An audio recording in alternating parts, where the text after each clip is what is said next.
네, 오늘 박근혜 대통령의 발언으로 다시 뜨거워진 건국절 논란을 팩트체크해서 한 걸음 더 들어가겠습니다.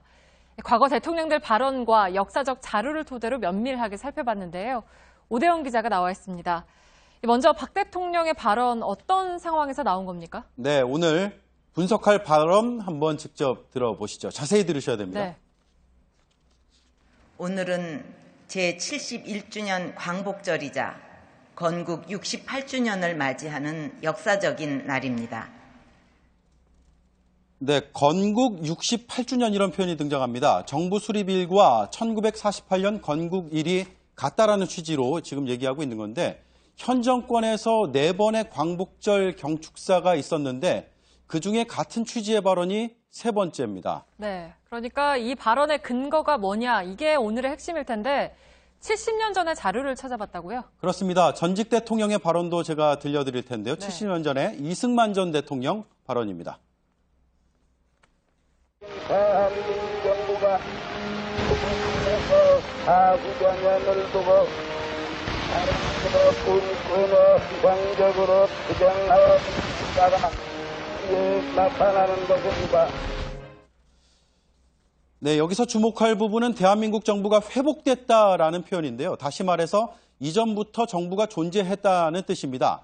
박 대통령은 1948년, 이 전 대통령은 1919년을 건국 시점으로 보고 있어서 서로 충돌하는 셈입니다. 네, 그러니까 이게 단순히 역사를 보는 관점의 차이로만은 볼 수가 없을 것 같은데 박근혜 대통령 발언의 근거를 좀 하나하나 살펴볼까요? 정부 수립일이 건국일이다라는 취지의 발언의 주장은 네. 보수층 일각에서 나오고 있는데요. 그 논리 설명해 드리겠습니다. 국가의 구성 요건이 국민, 주권, 영토 이 3가지입니다. 그런데 이게 모두 충족이 돼야 근대 국가로 존재가 가능하다는 건데 일제강점기에는 주권, 영토를 빼앗겼기 때문에 국가로 볼 수 없다라는 주장이 학계 일부에서 나오고 있는 겁니다. 네, 임시정부가 일제치하에서 통치권이 없었기 때문에 국가가 아니었다 이런 논리군요. 그렇습니다. 당시 임시정부에서 국제사회가 실질적인 권한을 행사하도록 인정하지 않았다. 이 때문에 대표성 있는 정부로 인정받지 못했다라는 게 이들의 주장인 겁니다.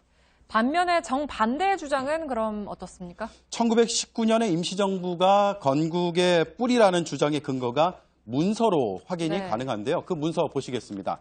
1948년 정부 수립 기념사의 원본입니다. 대한민국 30년 8월 15일 이렇게 나옵니다. 그러니까 1919년을 건국 시점으로 본 건데요. 이 밖에 또 있습니다. 1948년 국회 개회사도 있고요. 같은 해 관보에도 같은 맥락의 기록들을 찾아볼 수가 있었습니다. 무엇보다도 현행 헌법의 첫 줄에 3.1운동으로 건립된 대한민국의 임시정부의 법통을 계승한다고 분명히 나와 있습니다. 대한민국의 기틀인 헌법에서 이렇게 밝히고 있는 겁니다. 네, 그러면은 보수 진영 일각의 이런 주장들이 결국에는 헌법 가치에 어긋날 수도 있다는 건데 다른 전직 대통령들 발언도 좀 찾아봤다고요? 네, 오늘 저희가 전직 대통령들의 발언, 특히 광복절 경축사를 쭉 한번 살펴봤는데요. 그 가운데 건국이라는 단어는 거의 눈에 띄지 않았습니다만 몇 가지 사례를 찾을 수가 있었습니다. 박정희 대통령, 광복 23년간의 대한민국 건국사 이런 표현 등장했고요. 노태우 전 대통령은 건국 44주년, 노무현 전 대통령 해방 3년 뒤에 나라를 건설이라면서 건국을 언급한 적이 있습니다. 이명박 전 대통령은 2번 이렇게 언급을 했습니다. 네, 정부 수립과 건국을 같은 개념으로 본 게 박근혜 정부뿐만이 아닌 거군요. 그렇습니다. 그런데 과거의 정권과 좀 분리해서 볼게요. 그 이전 정권들은 건국절 추진 같은 걸 정권 혹은 여당 차원에서 추진하지는 않았습니다. 건국절 추진은 그 이후에 이명박 정부에서 2008년에 추진이 됐는데 이명박 정부에서 건국 60주년 기념사업이 이렇게 추진이 됐고 2008년에 한나라당, 2014년에 새누리당 소속 의원이 정부 수립일을 건국절로 하는 법안을 추진하기도 했습니다. 네. 특정 보수단체에서 정부 지원금이 투입되기도 했고요.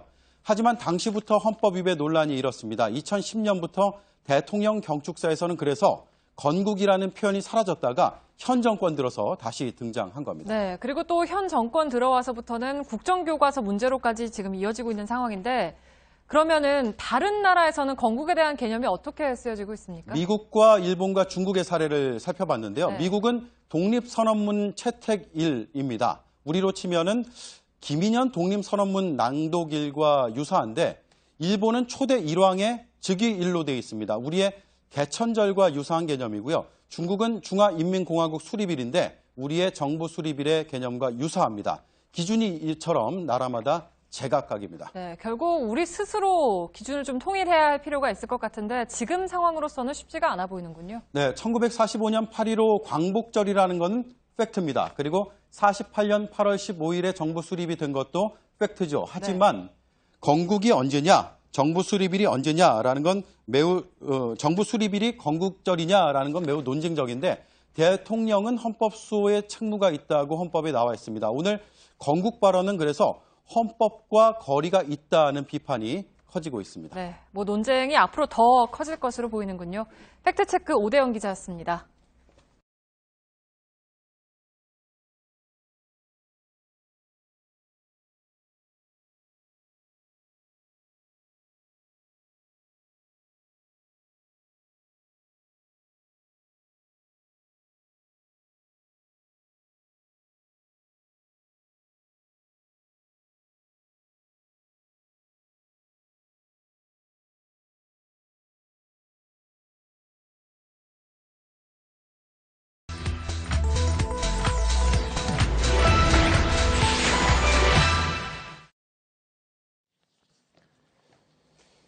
예, 자, 팩트체크를 진행하겠습니다.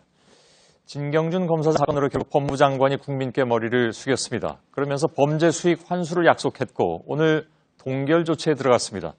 근데 지난 넉 달간 침묵하던 법무부의 입장이 참 군색하게 된 그런 상황이죠. 과연 그리고 이 재산 몰수를 다 할 수 있겠느냐? 이런 의문이 지금 드는 그런 모양이기도 합니다. 팩트체크에서 보도록 하겠습니다. 오대영 기자가 나와 있습니다. 어서 오세요. 네. 네. 현재까지 범죄 수익이 어느 정도 파악이 되고 있습니까?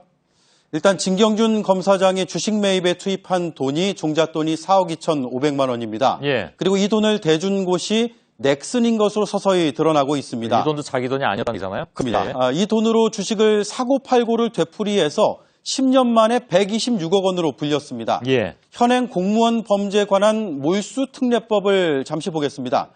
불법 수익과 불법 재산이라는 개념이 나옵니다. 불법 수익은 직접적인 부당 이득을 뜻하고요. 이걸 바탕으로 불임까지 한 걸 불법 재산이라고 합니다. 예. 이 사건으로 보면 4억 2,500만 원은 불법 수익이고요. 126억 원이 불법 재산이 됩니다. 그렇게 되는군요.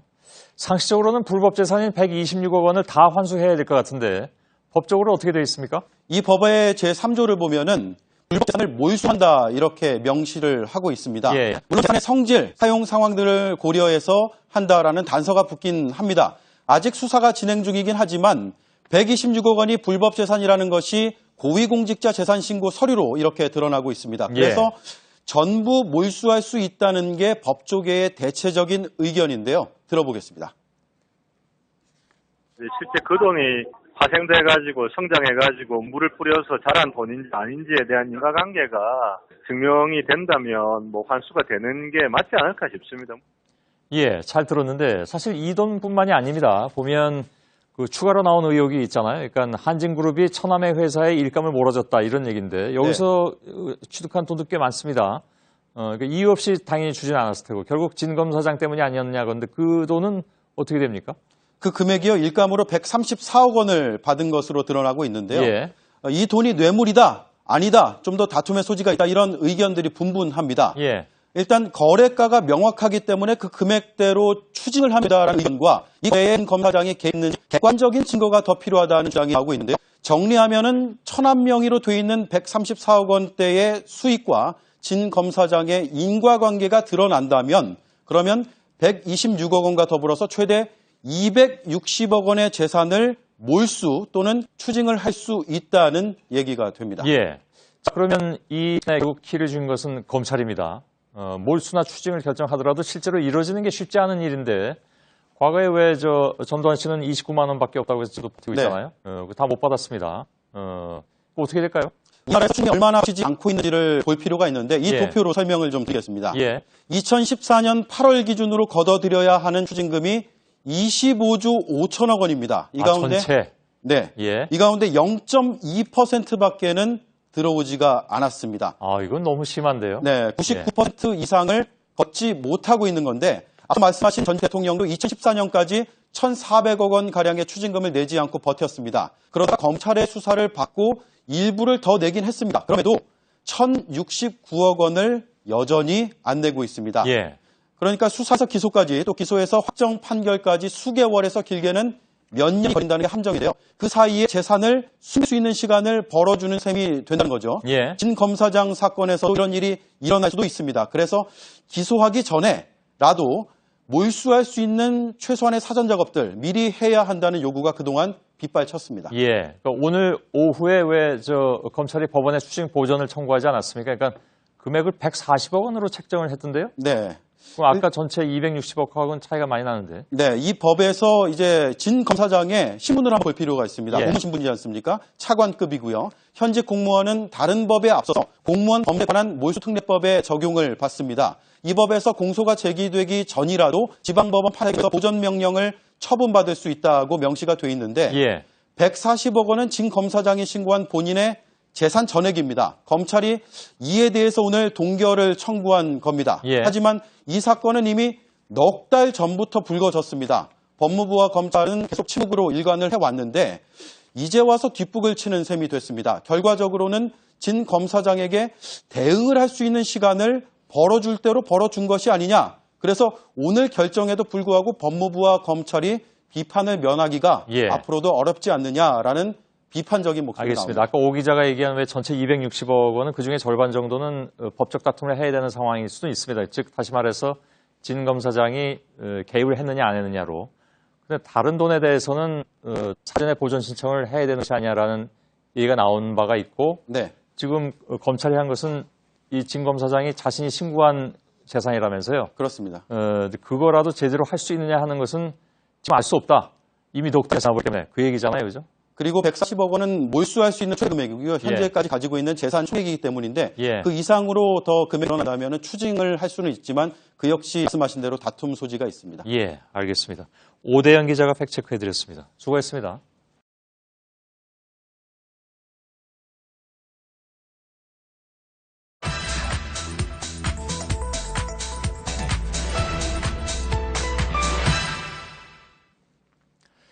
오늘 팩트체크는 민중의 개, 돼지에 비유했느냐는 질문에 대한 나향욱 전 교육부 정책기획관의 어제 국회 답변으로 시작을 해보겠습니다. 들어보시죠. 그러니까 역사국가시 국정화 관련해서 여론조사를 보니까 처음에 했을 때하고 그다음에 저희들이 고시를 하고 나갔을 때 굉장히 여론조사가 결과가 많이 바뀌는 걸 보고 영화의 그 대사가 갑자기 생각나서 언론이 조정을 한다. 그 대사가 나온 게 생각나서. 예, 그러니까 역사교과서 국정화와 관련해서 변덕스러운 여론을 보면서 그런 생각을 했다. 이런 얘기죠. 당시에 정말 여론은 아무 이유 없이 그렇게 돌변했던 것인가. 아무 생각 없는 것다는 생각이 들만한 상황이었어 하는 문제인데 오늘 팩트체크 이 부분을 좀 짚어보겠습니다. 김필규 기자, 나 전 기획관 말대로 정보고시를 전후해서 여론 변화가 심했습니까? 예, 그렇습니다. 교부가 이제 역사교과서 국정화를 추진한다고 공식적으로 발표를 한 게 지난해 10월 12일이었습니다. 이때만 해도요, 한국갤럽 조사상으로 찬반이 42대 42 아주 팽팽했습니다. 예. 그런데 조금씩 반대 의견이 많아지기 시작해서 11월 3일 공식 행정 절차인 고시를 한 뒤에는 더 격차가 벌어져서요. 반대 의견이 53%, 찬성이 36%가 됐습니다. 이거 하나 조사만 가지고 얘기할 수 없는 거 아닌가요? 예, 다른 리얼미터 조사를 비롯해서 다른 업체들의 조사도 다 비슷한 양상이었습니다. 예. 자, 반대 의견이 높아지면서 교육부 입장에서는 국정화 추진에 지장을 받았을 테니까 이런 결과에 불만졌다. 뭐 이렇게 해석을 할까요, 그러면? 예, 하지만 왜 저런 변화가 있었는지 당시 상황으로 되돌아가서 한번 짚어볼 필요가 있습니다. 예. 10월 초 그때 상황을 보면은요. 자유경제원 등 보수단체에서 역사교과서가 좌편향됐다고 문제 삼으면서 토론회를 열었고요. 또 청와대나 여당에서도 올바른 역사교육 정상화를 이뤄야 한다. 현행 검정교과서는 악마의 발톱을 감추고 있다면서 또 이를 거들었습니다. 예. 그러니까 초기에 이렇게 국정화를 찬성하는 여론에 여러모로 영향을 줬던 거죠. 예. 그런데 여론이 돌아선 계기가 있었던 거죠, 그러니까. 그렇습니다. 나 전 기획관 말대로요. 정보고시를 즈음해서 국정화를 우려하는 어떤 언론의 문제 제기들 많이 나오기 본격적으로 시작된 거는 맞습니다. 예. 하지만 이와 별개로요. 전국 역사 교수 또 역사학자들이 국정화에 반대하면서 집필에 참여하지 않겠다는 선언 이때부터 잇따라 나오기 시작합니다. 예. 그리고 또 이제 정부에서는 국정화 과정에 필요한 예산 44억 원을 국회 동의가 필요 없는 예비비로 비밀리에 의결한 게 또 뒤늦게 드러났습니다. 예. 또 당초 정부는 집필진을 아주 투명하게 공개하겠다라고 장담을 했지만 집필진을 구하기 힘들게 되자 비공개로 쓱 돌려버렸고요.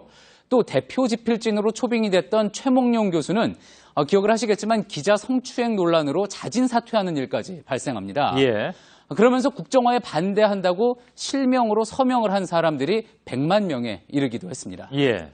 하여간 지금 생각해 보니까 벌써 꽤 오래된 일처럼 느껴지긴 하는데 그 한 달 정도 기간 사이에 굉장히 많은 일들이 벌어졌습니다. 그렇습니다. 그러니까 이런 일들은 다 이제 언론이 조정한 것이고 그래서 대중이 영향을 받은 것이다. 이게 이제 나 전 기획관의 생각이었던 건가요? 예, 그렇게 볼 수 있겠는데요. 예. 하지만 이런 여론 변화 과정에 대한 전문가들의 분석은 좀 많이 달랐습니다. 직접 한번 들어보시죠. 예. 대중의 의견이 이제 조변석계 한 사례라기보다는 애초에 어떤 미흡했던 정보, 일방의 정보가 충분한 사회적 논의와 이 정보 제공 등을 통해서 대중의 여론이 형성된 사례로 봐야지 될 것이고 자연스러운 여론 형성 과정이었다고 평가할 수 있습니다. 예. 예, 오히려 그 당시에 좀 어색하게 돌변한 거는 정부 여당이었는데요. 처음 국정화 추진을 발표하면서 내세운 명분은 여러 번 여론조사를 해보니 국정화 해달라는 요구가 많았다는 거였습니다. 예. 하지만 여론이 뒤집히자 이렇게 됩니다. 국정화는 여론조사로 결정한 문제가 아니다. 정부가 고시를 하면 그만이고 그 이후부터는 논란이 잦아들 거라면서 말이 바뀌었습니다. 예. 정말로 여론을 중요하게 여기면서 정책을 추진한 건지 의문을 품게 되는 대목인 거죠. 예. 사실 그 국정화 자체만 놓고서도 특히 이번 이른바 이제 개돼지 발언을 지나면서 예. 어떤 그 국민을 계도할 대상으로만 보는 것 생각에서 국정화로 단일화하겠다는 그런 발상도 나온 것이 아니냐라는 비판도 동시에 또 제기되고 있기도 합니다. 예. 오늘 그 교육부에서 나 전 기획관을 파면하겠다는 그런 입장을 밝혔지만 나 전 기획관이 중요 정책을 이끄는 요직에 있었던 만큼 정부가 정책 추진 과정에서 여론이나 언론에 대해서 왜곡된 인식을 가지고 있는 것은 아닌가. 이건 짚고 넘어갈 필요가 있어 보이네요. 사실 이런 일이 있었던 이후에도요. 한국사를 가르친 지 1년도 안 되는 교사를 집필진으로 선정을 했다가 이 교사가 직접 사퇴하는 해프닝도 있었고요. 예. 또 44억 원 예산 가운데 무려 22억 원을 홍보비로 쓰면서 또 그러면서 내놓는 광고마다 논란을 일으키기도 했습니다. 예. 그런데 여전히 청와대는 강력한 국정화 추진 의지를 연초부터 밝혀왔고요. 지금 이 순간에도 알 수 없는 누군가에 의해 국정 역사 교과서는 집필이 되고 있습니다. 예. 이런 상황에서요, 국정화에 대한 부정적 여론이 커진다는 것, 단지 어떤 동물적인 변덕으로 치부할 일은 아니라는 점 분명해 보입니다. 예. 알겠습니다. 김필규 기자와 함께했습니다. 팩트체크 수고했습니다.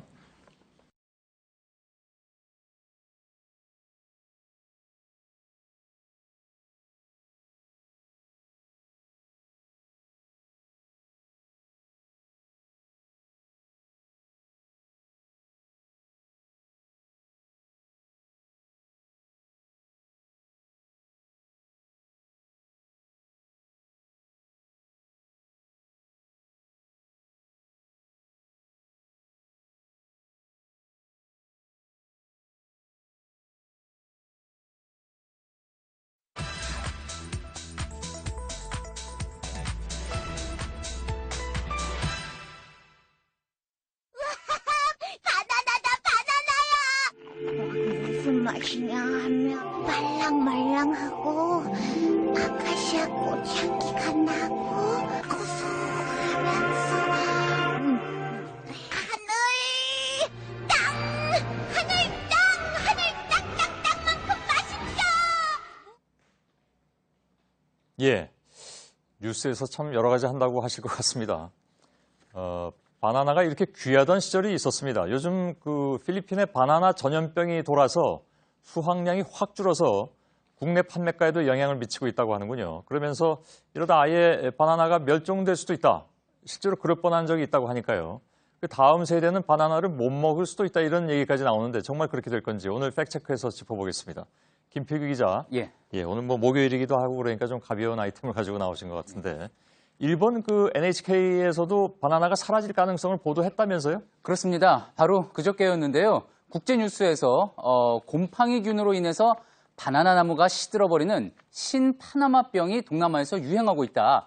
특히 필리핀 최대 산지인 민다나오 섬의 5분의 1이 여기에 감염됐는데 생산량도 20% 이상 줄었다. 근데 현재 마땅한 대책이 없어서 5년이나 10년 후에는 세계의 식탁에서 바나나가 사라져버릴 수 있다. 그런 내용이었습니다. 예. 이처럼 멸종 우려까지 나오는 거는요. 앞서도 말씀하셨듯이 이미 한 차례 전 세계 바나나가 비슷한 경험을 겪어봤기 때문입니다. 예. 실제로 사라질 뻔한 적이 있다.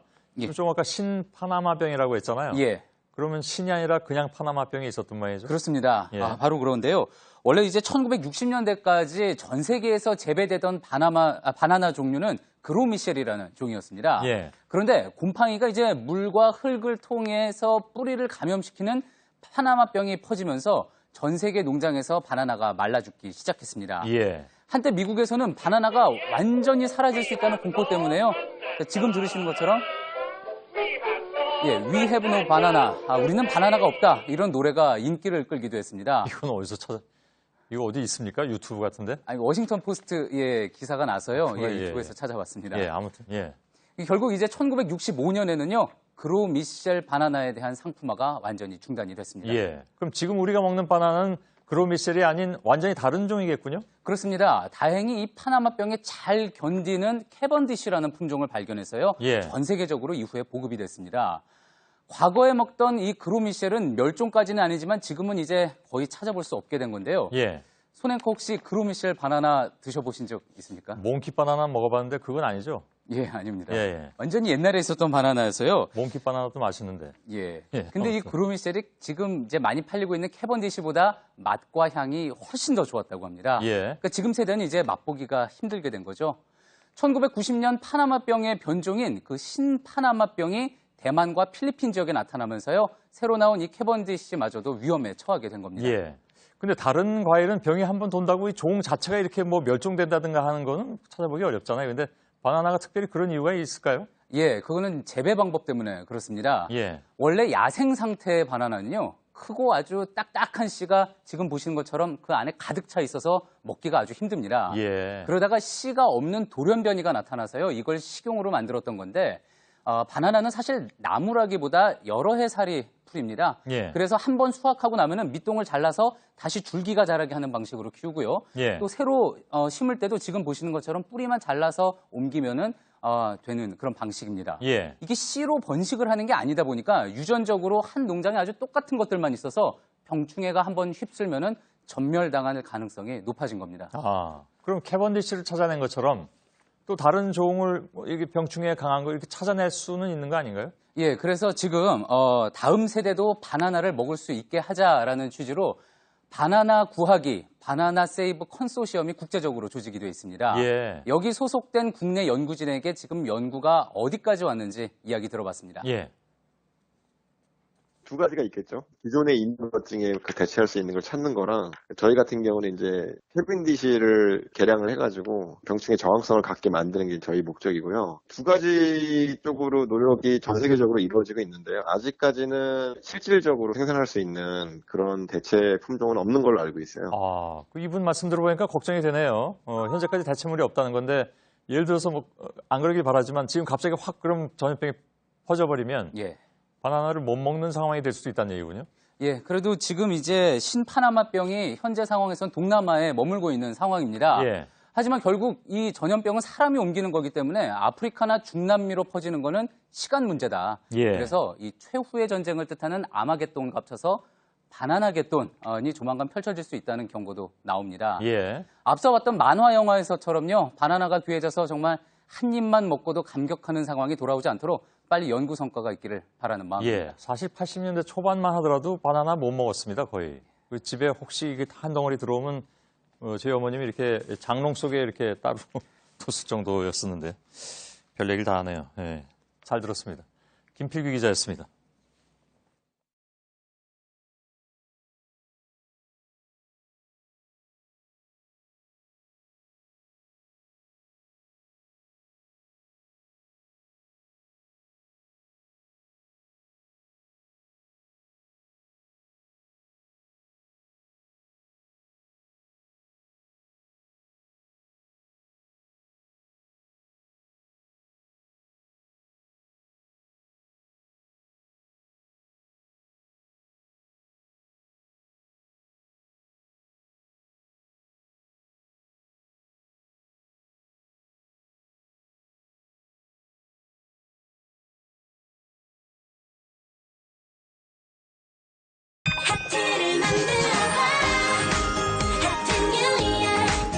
겨울 가장 핫한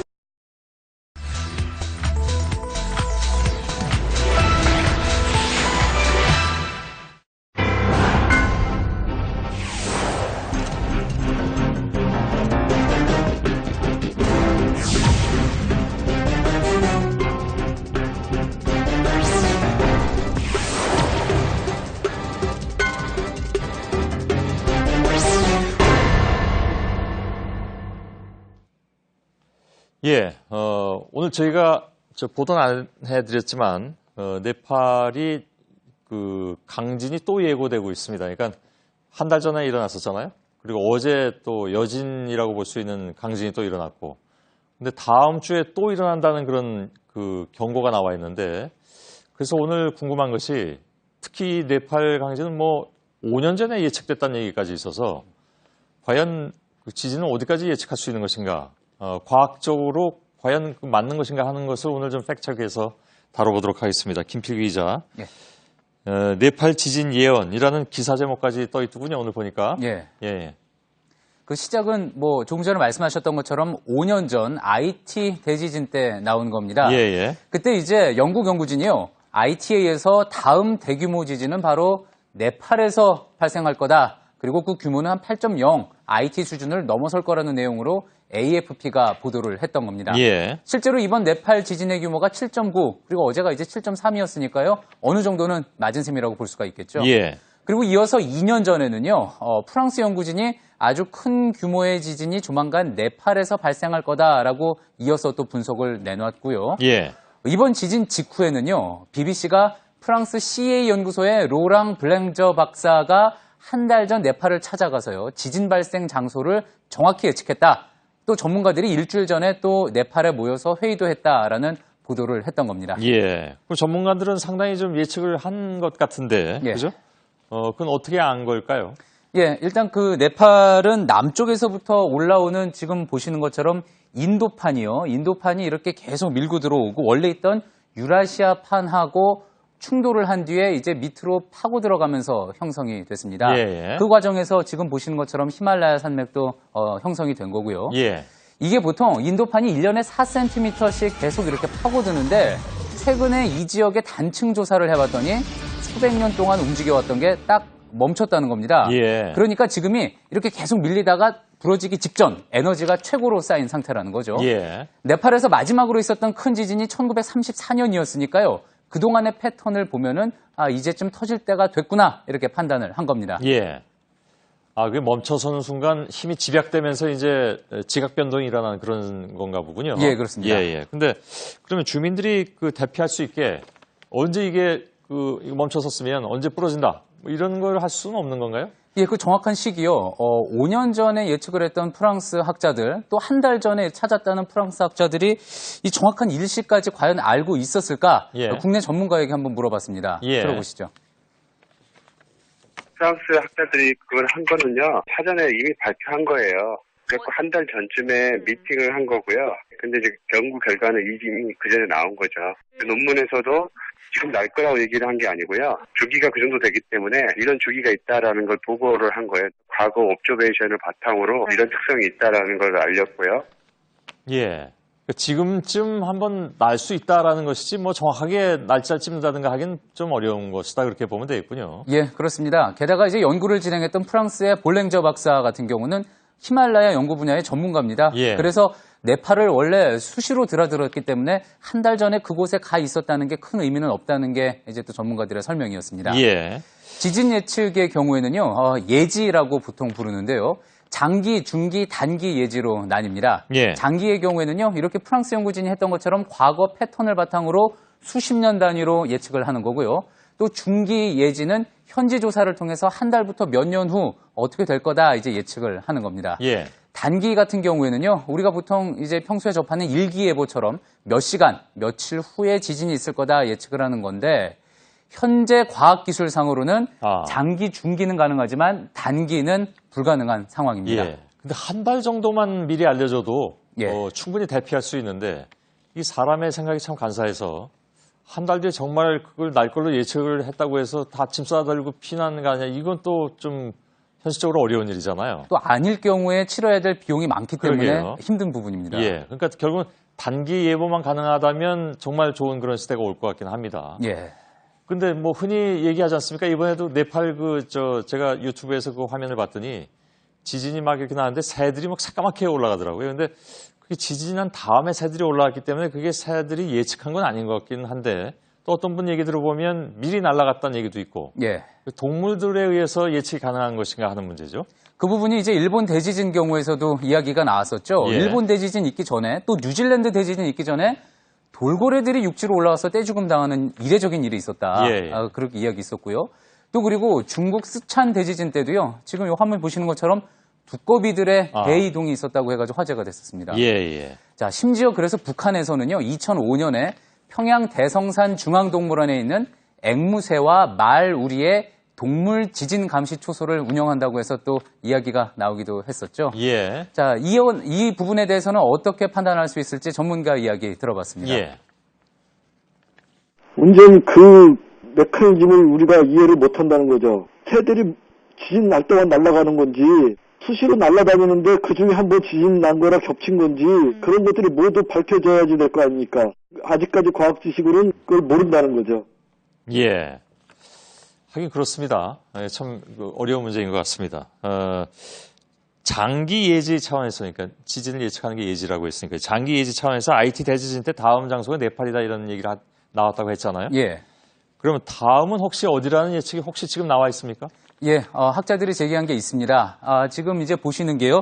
지난 10년간 전 세계에서 일어난 대규모 지진 발생 지역입니다. 예. 자, 이런 자료와 또 과거 발생했던 장기적인 패턴을 감안할 때 학자들은요. 터키의 이스탄불이나 그리고 조금 전 뉴스에도 나왔지만 또 일본 도쿄가 있는 난카이 해구가 다음 대지진 발생 지역으로 꼽고 있습니다. 예. 난카이 해구 같은 경우에는요. 앞으로 30년 내에 규모 7 이상의 지진이 발생할 확률이 80% 가까이 된다라는 보고도 있습니다. 예. 우리나라도 저기 뭐 하긴 노란 표시가 지금 돼 있는데 저건 뭡니까? 우리나라 같은 경우에는 이제 약하게 있었던 예. 지진을 이야기하는 거고요. 예. 대규모 지진이라면서요. 그 부분에 대해서는 점 찍은 위치에 대해서 예. 조금 혼돈이 있는 것 같은데요. 좀 더 연구해서 나오기 알겠습니다. 바랍니다. 내일이라도 알려주세요. 예. 당황했을 것 같습니다. 알겠습니다. 언제 발생할지 정확한 예측은 오늘 결론은 그러면 적어도 단기 예보는 어렵다 이렇게 내면 되겠군요. 예, 그렇습니다. 예. 이런 기대와 또 지금 보시는 것처럼 이렇게 여러 가지 예측이 잘 맞았다. 외신에서도 나오고 이제 국내 매체에서도 나왔는데 예. 자, 이런 기대와 달리 또 정확한 지진 예측은 불가능하고요. 결국 발생했을 때 빠르게 잘 대처하는 게 현재로서는 최선입니다. 예. 국내에서도 뭐 수도권에만 단층이 5개가 지나가는데 이게 지진 위험이 있는 건지 아닌지 연구가 미흡하다고 합니다. 예측할 수는 없지만 방심하면 끔찍한 결과를 낳는다는 점, 최근 대지진들이 보여주는 확실한 교훈이라고 할 수 있겠습니다. 예. 김필규 기자의 팩트체크였습니다. 수고했습니다.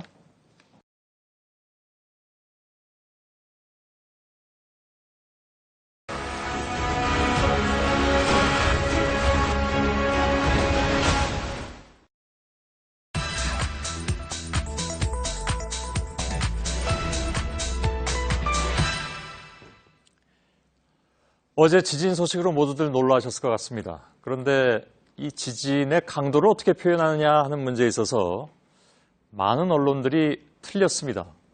방송도 틀리고 신문도 상당 부분이 다 틀렸고요. 그럼 리터 규모 몇, 아니면 뭐 진도 몇 이런 것들이 사실은 다 구분돼서 써야 될 문제인데 그게 그냥 혼재되어 있기 때문에 본 사람 입장에서 굉장히 좀 헷갈릴 수밖에 없는 것이죠. 그래서 오늘 이 부분을 아주 명확하게 다 정리를 해드리겠습니다. 그러니까 오늘 팩트체크를 보신 분들께서는 안 틀리실 것 같습니다. 또 언론이 틀리면 바로 잡아주실 수 있을 것 같습니다. 김필규 기자, 예. 이번 지진 관련해서도 논란이 되는 기사들이 아무튼 많았습니다. 이런 문제로. 그렇습니다. 예. 근데 어제 저녁 이제 정부에서 공식적으로 발표한 내용은 이랬습니다. 울산 동구 동쪽 52km 해역에서 규모 5.0의 지진이 발생했다. 이런 내용이었는데요. 예. 그러자 방송에서는 이런 보도도 나왔고요. 울산 앞바다에서 발생한 진도 5.0 규모의 지진이 부산에서도 감지됐습니다. 예, 틀린 표현이죠? 예, 그렇습니다. 예. 그리고 또 정부에서 발표한 것도 틀리잖아요. 앞서 발표한 내용은 정부에서 발표한 내용은 맞는 내용이었습니다. 예. 나중에 보면 틀리는 것도 나온다면서요? 예, 그렇습니다. 예.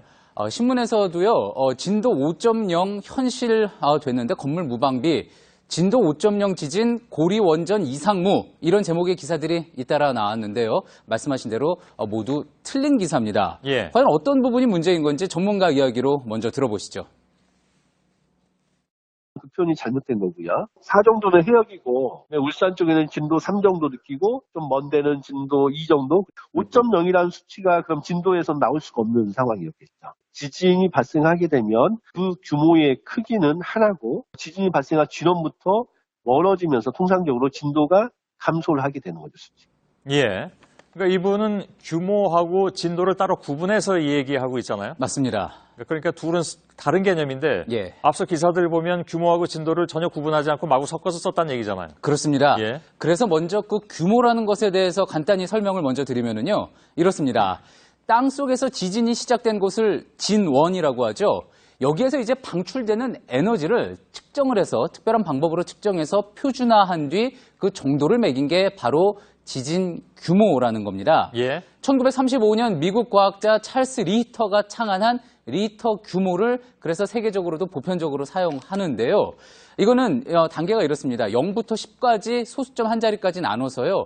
숫자가 1씩 올라갈 때마다 에너지는 약 32배씩 증가합니다. 엄청난 양이죠. 그렇습니다. 32배라는 건. 예. 예. 그래서 2.0 미만일 경우에는 바로 그 지점에 있어도 느끼지 못하는 수준인 거고요. 이번 울산 지진 규모는 5.0이라고 했었죠. 약한 건물이 손상을 받을 수 있는 수준입니다. 예. 그리고 지난 4월에 발생했던 일본 구마모토 지진이 규모 7.3이었는데요. 이거는 반경 160km를 넘는 곳까지 파괴할 수 있는 강력한 수준이었고요. 예. 10.0 이상은 아직까지 관측된 바가 없습니다. 예. 없어야죠. 예. 예. 저건 정말 지진이 일어난 지점에서의 절대적인 강도를 측정한 것이다. 예. 그 지점에서 가깝느냐, 머느냐에 따라서 실제 느끼는 강도는 달라질 수 있다. 그렇습니다. 예. 그렇기 때문에 그 달라질 수 있는 강도를 지역에 따라서 받은 느낌, 그리고 지진의 피해 정도를 가지고 구분한 게 규모와는 다른 개념인 진도라는 겁니다. 예. 이번에 모든 언론이 썼던, 모든 그렇습니다. 아니지만 상당수의 언론이 썼던. 맞습니다. 예. 예, 현재 우리나라에서는 진도를 이제 12단계로 구분해서 사용을 하고 있는데요. 진도 2는 매달려 있는 물체가 약간 흔들리는 정도고 진도 4는 서 있는 자동차가 움직이는 게 보일 정도입니다. 예. 그리고 진도 6은 사람들이 놀라서 밖으로 뛰어나갈 정도고요. 상당히 이렇게 실사례를 들어서 비교를 한 거죠. 예. 기준을 매긴 건데 진도 10은 지표면이 갈라지는 게 보일 정도입니다. 진도 10은 있습니다. 그렇습니다. 실제로 많이 일어났고. 예, 그렇습니다. 근데 리히터 규모 10은 여태까지 일어난 바가 없다면서요. 그렇습니다. 그만큼 다르다는 얘기죠. 그렇습니다. 서로 측정하는 것이. 예. 당연히 이제 진원에서 가까울수록 진도는 커지고 멀어질수록 약해지게 되겠죠. 이번의 경우에 들어서 설명을 좀 드리면은요. 진원인 울산 동구 앞바다 거기서 측정한 지진 규모가 리히터 기준으로 5.0이었습니다. 예. 그럼 이 숫자는 바뀌지 않는 거고요. 이 오른쪽에 있는 숫자와는 완전히 다른 숫자입니다. 예. 그래서 지역에 따라서 느낀 정도를 보면은 가장 가까운 울산과 부산이 화분이 넘어져서 깨지는 수준의 진도 4, 그리고 좀 멀리 떨어져 있는 대구, 경주에서는 진도 3, 그리고 광주에서는 누워있는 사람이 느낄 수 있는 정도의 진도 2가 측정이 됐던 겁니다. 예. 그러니까 이걸 통칭해서 이번에 나온 거 보면 진도 5라고 했는데 예. 사실 이번에 진도 5까지 느낀 곳은 없다는 얘기잖아요. 그렇습니다. 예.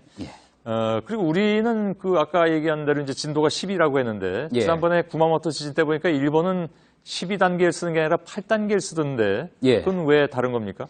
진도라는 거는요, 말씀드렸듯이 이제 상대적으로 만든 개념이어서 나라마다 또 조금씩 기준이 다릅니다. 우리는 이제 미국 등 상당수 나라에서 쓰고 있는 MM 진도 계급이라는 걸 쓰고 있는데요. 일본은 JMA 진도 계급이라고 해서 말씀하신 대로 이제 8단계짜리를 씁니다. 예. 일본의 경우는 지진이 워낙에 많이 나고 또 서양과 건축 양식도 달라서 자신들만의 기준을 사용하고 있는 건데요. 그러니 일본 기준으로 진도가 얼마다 이렇게 기사에 나오면은요. 그 숫자 자체는 우리 진도하고는 느낌이 다를 수가 있는 겁니다. 예. 사실 그동안에 이제 지진 기사 나올 때마다 매번 나온 잘못이고 그래서 많이 이제 지적도 됐는데 예. 이런 실수는 계속 좀 반복이 되는 경향도 있네요. 예. 그리고 또 제가 지금 하나 또 보여드릴 게 있는데요. 예. 네팔 강진 때 우리 외교부에서 냈던 자료입니다. 네팔에서 발생한 진도 7.8 규모의 강진 여파를 감안해서 여행 경보를 상향 조정한다 이런 내용이었는데 예. 보시는 것처럼 진도도 있고 규모도 있고 다 섞여 있습니다. 같이 쓰면 안 되는 거잖아요. 그렇습니다. 예. 이게 비단 언론뿐만 아니라 정부기관에서도 헷갈리는 모습 또 여전히 이번에도 쉽게 발견할 수 있었는데요. 작은 차이도 큰 피해를 만들 수 있는 게 지진입니다. 그만큼 좀 더 신경 써서 정확한 정보를 제공하려는 노력이 필요하겠습니다. 예. 아마 이 공문은 리터 규모 7.8로 얘기를 했어야 되는 거겠죠. 그렇습니다. 그리고 진도는 지진이 일어난 곳으로부터 거리에 따라서 달랐을 테고요. 그렇습니다. 예, 알겠습니다. 저도 사실 조금 헷갈리는 측면이 없잖아 있었는데 그 두 개가 다르다는 것만 대충 알고 있었거든요. 공부 잘했습니다. 예, 김필기 기자였습니다. 수고했습니다.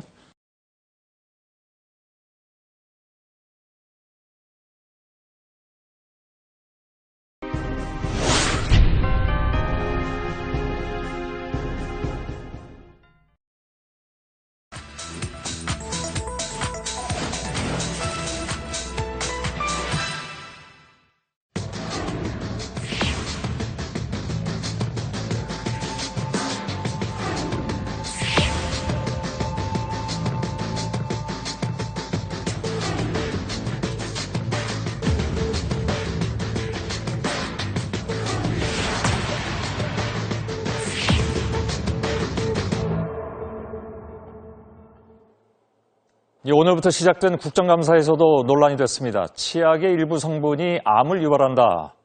근데 식약처에서는 아무 문제 없다. 이렇게 서로 맞서고 있는 그런 상황. 논란이 계속 증폭되고 있는데 오늘 김필규 기자와 함께 팩트체크로 다뤄보도록 하겠습니다.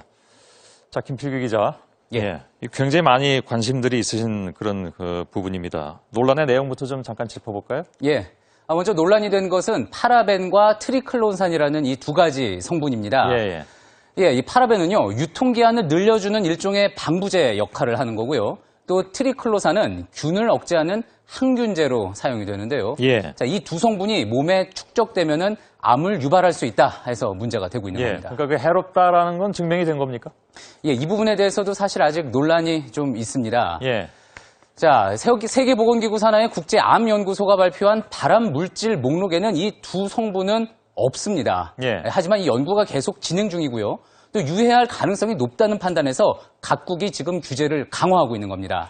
자, 유럽연합 같은 경우에는요, 올 4월부터 아예 화장품 등에서 이 두 가지 물질을 사용하지 못하게 막아놓는 조치를 하기도 했습니다. 그러니까 위험할 수 있다는 것을 다른 나라들은 이미 인지하고 있다 그런 얘기잖아요. 그죠? 근데 지금 우리가 쓰는 치약의 한 60% 이상은 이 성분들을 가지고 있다면서요? 예, 그렇습니다. 자, 이 성인부터 아이까지 다 쓰는 제품이 바로 이 치약 아니겠습니까? 그러다 보니까 어제 오늘 정말 인터넷상의 육아 카페나 SNS상에서는 불안감이 증폭이 되면서 정말 여러 가지 이야기가 막 쏟아졌습니다. 이 어디까지가 진실이고 또 어느 게 거짓인지 하나하나 따져봤는데요. 일단 그 첫 번째가 바로 이 성분, 파라벤 성분과 트리클로산의 이 성분이 몸속에 쌓이느냐 안 쌓이느냐 하는 부분입니다. 그럼 몸에 축적되느냐 아니냐를 알아야 이게 유해하냐 아니냐라고 얘기할 수 있는 거잖아요? 그렇습니다. 일단은 지금 보시는 것처럼 식약처에서는요, 일단 이 두 성분이 몸속으로 들어오게 되면은 몸에서 흡수가 되면서 대사가 돼서 빠르게 배출이 된다. 그렇기 때문에 유해하지 않다라는 설명인데요. 자, 그런데 저희가 해외 자료를 좀 들춰봤더니 그 정반대되는 연구 결과도 있었습니다. 그런가요? 지난 2004년이었는데요. 영국 리딩 대학의 필리파 다보 박사팀이 발표한 건데 이 유방암 환자 20명에게서 떼어낸 세포 조직을 살펴봤더니 이 전부 파라벤 성분이 검출이 됐다는 겁니다. 그러니까 이거는 화장품이나 음식 또는 의약품에 들어있는 파라벤이 몸속에 흡수돼서 잔류한 걸로 보인다라는 게 연구팀의 결론이었던 거죠. 또 이 식약처 이야기에 반대되는 이야기를 하는 우리나라 교수도 만나봤는데요. 그러니까 몸에 축적된다고 주장하는 분. 몸에 축적된다고 주장하는 거죠. 그 이야기 한번 직접 듣고 가시죠. 배출하는 데 있어서의 시간을 고려하면, 그러니까 지금 하루에 3번 노출되지 않습니까? 그러면은 배출하는 과정 중에 또 쓰고 또 쓰고 또 쓰니까 그러면은 그 사이 중첩된 부분들은 일정 농도 계속 유지하는 거죠. 그러면은. 이 말씀을 들으면 이게 하루에 몇 번씩 치약을 써야 되는지 말아야 되는지 좀 고민이 될 정도인데. 예. 다시 말하면 이제 다 배서 빠져나간다는 건 밑 빠진 독인데 예. 밑 빠진 독도 계속 물을 부니까 일정 부분 그냥 남아있을 수 있다 그런 얘기잖아요. 예, 맞습니다. 들자면. 정확히 그렇게 볼 수 있는데요. 자, 일단 그 유해성 논란이라는 거는 일단 차치하더라도요. 예. 일단 첫 번째로 검증을 해봤던 몸속에 쌓이지 않는다라고 했던 식약처의 주장은 절반만 진실이다. 이렇게 볼 수 있을 것 같습니다. 예. 알겠습니다. 자, 6월에 그 관련된 연구가 나왔었다면서요? 예. 맞습니까? 예, 그렇습니다. 그러니까 이번 논란이 되기 전에 이미 그런 그 연구가 있었다 그런 얘기인데 올해 한국을 빛낸 사람들로 선정된 분인데 경희대, 치대, 박영덕 교수가 바로 이걸 연구해서 올해 한국을 빛낸 연구자가 됐다면서요? 예, 맞습니다. 어떻게 보면은 국내에서 유일하게 이 연구를 가장 집중적으로 진행했던 분이라고 볼 수 있는데요. 예. 그 교수가 이야기를 했던 게 이제 7번 이상 헹구면은 안전할 수 있다라는 그런 부분이었던 건데요. 이 예. 부분도 그래서 정말 이게 가능한 거냐? 또 인터넷상에서도 그렇고 많은 소비자들이 이야기를 하고 있습니다. 예. 그분도 직접 만나서 이야기 들어봤는데요. 또 한번 듣고 가보겠습니다. 예.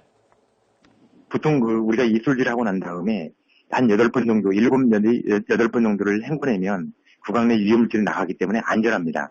이때 헹궈낼 때는 강하게요. 입안을 두세 차례 한 번 물을 넣고 강하게 헹궈내야 되는데 이런 반복 횟수가 7, 8번을 말하는 겁니다. 예.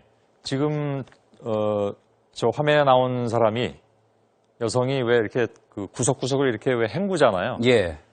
그걸 몇 번씩 하는 걸 7번 반복하면 된다는 얘기인가요? 예, 맞습니다. 굉장히 강하게 두세 번씩 하고요. 그 다음에 예. 7번을 뱉어내는 과정을 하면은 된다는 이야기인데요. 예. 예. 그 입안에 이렇게 하면은 입안에 파라벤 같은 유해 물질의 농도가 5% 이하, 그러니까 상당히 안전한 수준까지 떨어진다는 게 박 교수의 이야기입니다. 예. 그렇기 때문에요. 지금 보는 것처럼 7번 이상 헹구면은 안전하다라는 이야기, 대체로 진실이다 이렇게 볼 수 있겠습니다. 그런가요? 자, 대체로 진실, 절반 진실 뭐 이런 식으로 저희들이 지금 해나가고 있는데 이건 사실 그게 딱 떨어지게 얘기하기 어려운 측면이 물론 있다는 건 이해를 하겠습니다. 예, 100%로 말씀드리지 못해서 죄송합니다. 근데 사실 뭐 열심히 헹궈도 5%는 남다니까 예. 그것도 참고를 해야 될 거고. 근데 되게 어린이들이 할 때 예. 부모가 옆에 앉아가지고 아까 우리 제가 알기로는 인턴 기자가 그걸 대신한 걸로 알고 있는데 예, 맞습니다. 그렇게 열심히 7번을 하는지 안 하는지 계속 감시하고 있을 수도 없는 거고. 그래서 이제 더 걱정들이 커지시고 또 심지어는 그 치약을 썼더니 잇몸이 붓고 피가 났다 이런 얘기까지 나와서 예. 그런 얘기들이 오늘 하루 종일 돌았습니다. 예, 그 이야기를 지금 보시는 것처럼 바로 다음 검증 대상으로 삼아봤는데요. 예. 말씀하셨던 것처럼 누구 한 명이 인터넷 카페에 뭐 특정 제품 이름을 거론하면서 뭐 이렇게 이야기를 했습니다. 써봤더니 그래서 내 잇몸이 붓고 피가 나는구나 이렇게 이런 글을 올렸더니 예. 나도 그랬다. 정말 너도 그랬느냐 하면서 댓글이 정말 엄청나게 달렸습니다. 예. 자, 일단 전문가들에게 물어봤는데요. 이 파라벤은 환경 호르몬의 일종이기 때문에 직접적으로 점막 손상을 일으킬 가능성은 낮다라는 분석이 대체로 많았습니다. 예. 이 파라벤 때문이라기보다는요, 어떤 개인의 특이 반응이거나 또 잘못된 칫솔 습관이 더 영향을 끼쳤을 가능성이 높다. 그런 이야기입니다. 예. 자, 그런데요, 이 파라벤 때문일 수 있다는 전문가의 소견도 물론 있었습니다. 예. 자, 그렇기 때문에요, 이 문제에 대해서는 파라벤 치약을 쓰면 잇몸이 붓고 피가 난다라는 부분은 대체로 거짓이다. 이렇게 볼 수 있을 것 같습니다. 이것도 딱 부러지게 얘기하기는 좀 어렵다. 여러 가지 변인이 좀 있으니까. 그러나 이 정도로 정리하면 될 것 같습니다. 근데 그 소비자들이 제일 궁금한 것이 그 제품에 어느 치약에 이게 성분 표시를 보면 있고 없고를 분명히 금방 판별할 수 있느냐 하는 문제인데 그건 어떻게 봅니까? 예, 바로 그 부분도 이제 검증 대상이 됐는데요. 제가 그 문제가 됐던 제품의 목록을 가지고 직접 대형마트에 가서 확인을 해봤습니다. 그 장면 잠깐 보고 가시죠. 예.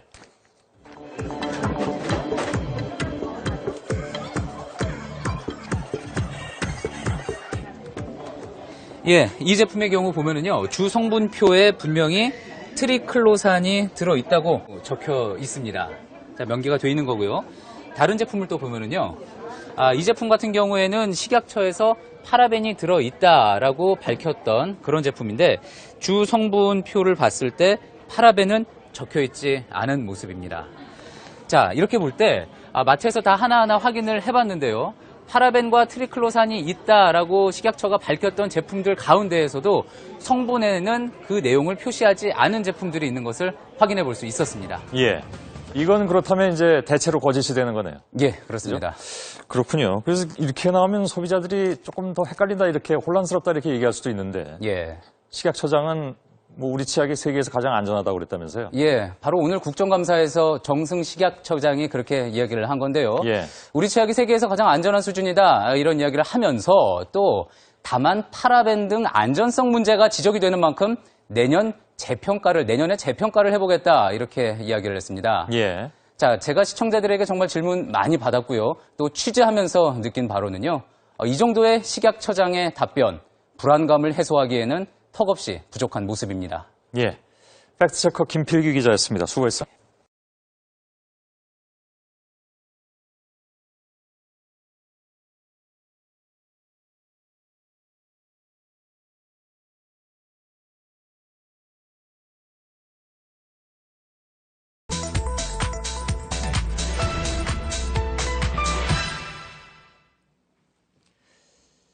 예.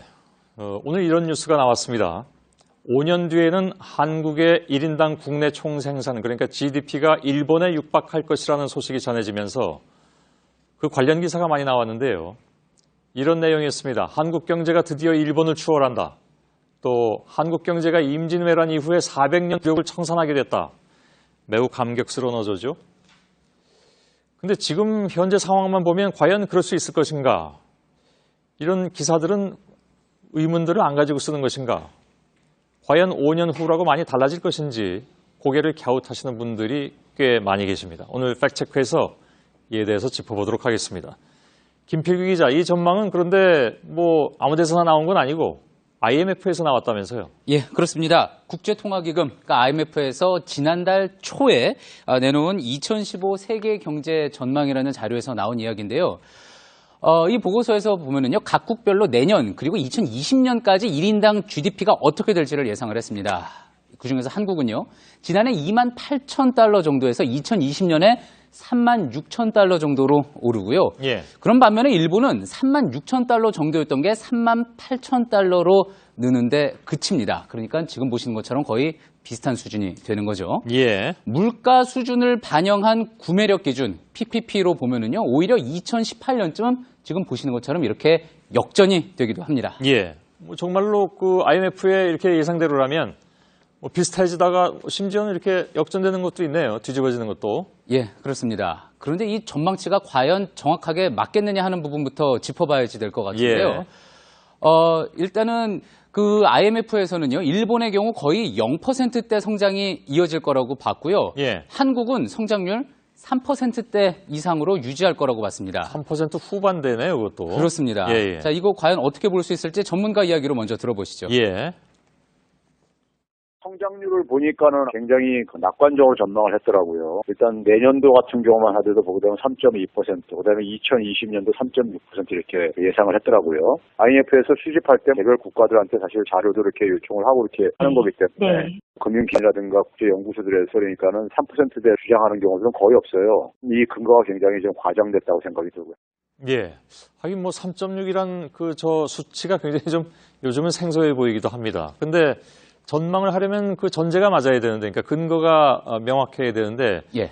그 근거가 잘못됐다라는 것이 최백은 교수의 주장인 것 같고, 근데 IMF가 내놓은 것이 이게 한국 정부 기재부의 전망치를 이걸 근거로 한 건가요? 그렇다면? 예, 그렇습니다. 예. 그러니까 이제 그런 부분에 있어서 정부의 전망이 낙관적인 전망이 그대로 반영됐다고도 볼 수가 있는 건데요. 예. 거기에 또 짚어볼 게 환율로 인한 착시, 이 부분도 조심해야 된다는 지적이었습니다.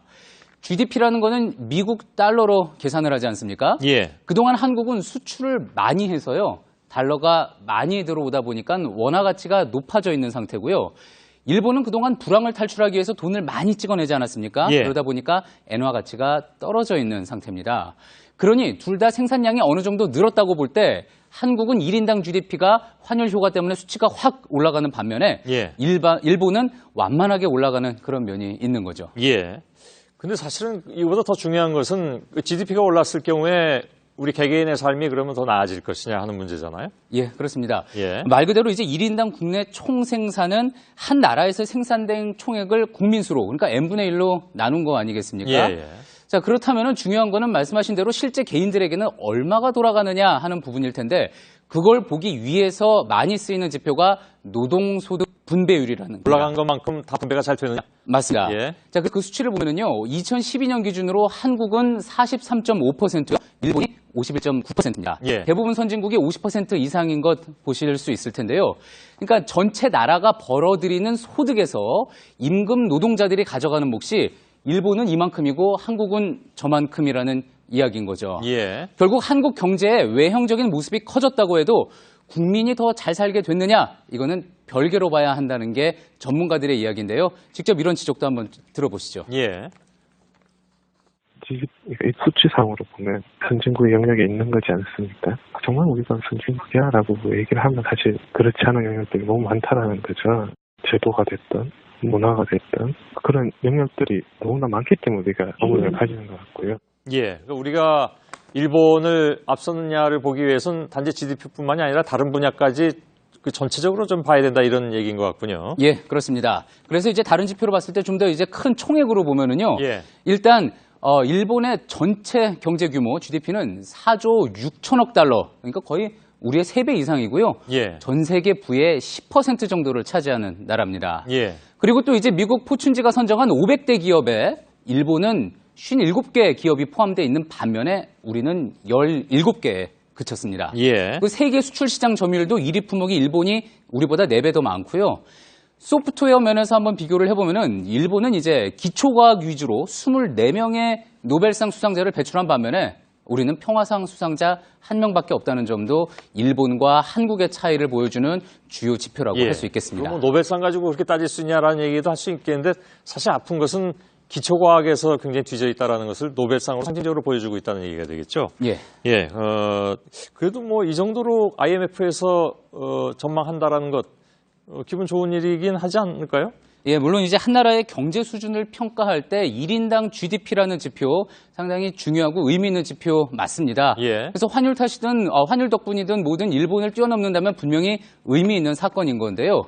하지만 앞서 보신 다른 지표들이 뒤따르지 않는 상황에서 이 1인당 GDP 숫자만 가지고 한국이 400년 굴욕을 청산하게 됐다라고까지 평가하는 것은 시기상조라는 게 대부분 전문가들의 지적이었습니다. 예. 임지련 외란까지 나왔군요. 예. 기사에는. 알겠습니다. 팩트체크 김필규 기자였습니다. 수고했습니다.